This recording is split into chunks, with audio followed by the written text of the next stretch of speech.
Hi Derek, this is a quick tutorial on how to add images to your portfolio section of your website. So we'll get started quickly. So you go to, once you've logged in, and I will email you your logins, you'll see this main page. Your main page, when you first log in, will look like this. This is your dashboard. The first area you go to is, of course, your portfolio section. What you want to do is we'll go to Add New, right off the bat. Go right to Add New, over there on the left. Then I go to Set Featured Image. Now this is where it's very important that as you take your photos and you upload them, be certain that you name your images properly, and here's why. So you'll go to Upload Files. From Upload Files, you can either go to your folder and drag the image in. So here we have our dog art folder. We can add the image in by simply dragging all of the files in, which is a really good, fast way to do it. So you go Shift, holding down your Shift key, you can select them all, you literally drag them to the window, and we're good to go. But for this example, I'm going to show you the Select Files option, which is, I just like to do it. I don't know why, I just prefer it. So we go to Dog Art, and we'll select Addy1 from my folder, so it's on my desktop. On my desktop, I have a folder called Derek for vid. There's Addy1, and again, here you can select all of the images you want and choose.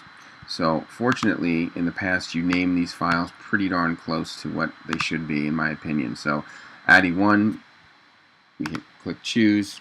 Addy1 uploads into your image, into your media library. And here comes Addy. So you're going to see very quickly why it's important to name your images on a go-forward basis. Name the image file Addy, so the name of the file, and then the medium. That's the standard we've created. What I would do additionally is, instead of that underscore, which maybe I did, I don't know, do a space, dash, and a space, and then the medium. See, I'm changing the capital G to a lowercase, and the I, capital I, to a lowercase I.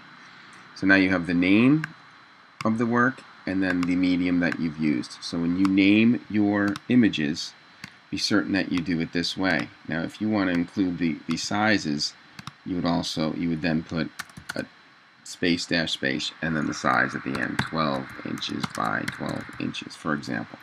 But in this case, I don't know the size, and it's not in your file name, so we'll just leave it like this.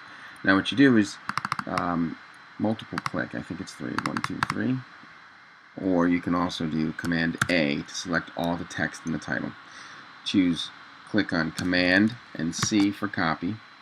Then on the alternate text area, click Paste. Command V is paste, you probably know. Now, alt text, it's very important that you always complete this field. That is basically, if you do not fill in alt text, search engines like Yahoo and Google and Bing won't recognize your image, which hurts your search engine optimization. Alt text is for the handicapped, the visually impaired, basically. Okay? So be certain that you always paste your title, at least the title in the alt text. If you're a really nice guy, you would say image of dog named Addy1, so that the person that has no sight can understand what's going on. So that's enough on that. Now you click down below on the right hand side, Set Featured Image. At the top, here you see enter the title. Remember, we copy and we pasted, so now it's on our clipboard. Now all you have to do is go Command V to paste it in, and you now have the title of the image. The title up top here will show up when you roll over the thumbnail of each piece of artwork. So the last step in the process is clicking the category, Find Dog Art. That's all you have to do. Now you click Publish or Preview to see how it goes. I just recommend, as long as you don't have typos and so on, there's no need. Just click Publish. Now, recently you sent me an image of an animal that wasn't a dog, so you're able to add a category. So if you were to start specifically focusing on ferrets, you could click on Add New Category right here. It's very self-explanatory. You just type in the category, hit, I think, Add New Category, and then you're all set. You'll see it listed here. Done. Pretty simple. Okay? So we don't need to add a new category. So we've selected our Find Dog Art. You now click Publish.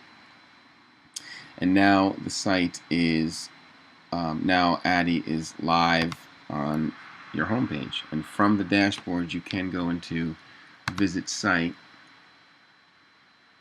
and click on Portfolio. And you'll see under All, you see Addy 1. Under our filtering, I have a lot going on. That's why it's running so slowly. But anyway, Addy's there. Addy 1, gouache on illustration board on the rollover. You see that. You may even be able to put the price in there if you wanted to. But you're eventually going to get so long that it might not make sense to keep adding things. So here's the Find Dog Art, our filtration or navigation up here, which works really cool. So that's only dogs. And then if you click on kids and animals, it just filters right down. So it's cool. So there is Addy 1. That is the end of our video. Any questions, you can always email or Skype or call. See ya.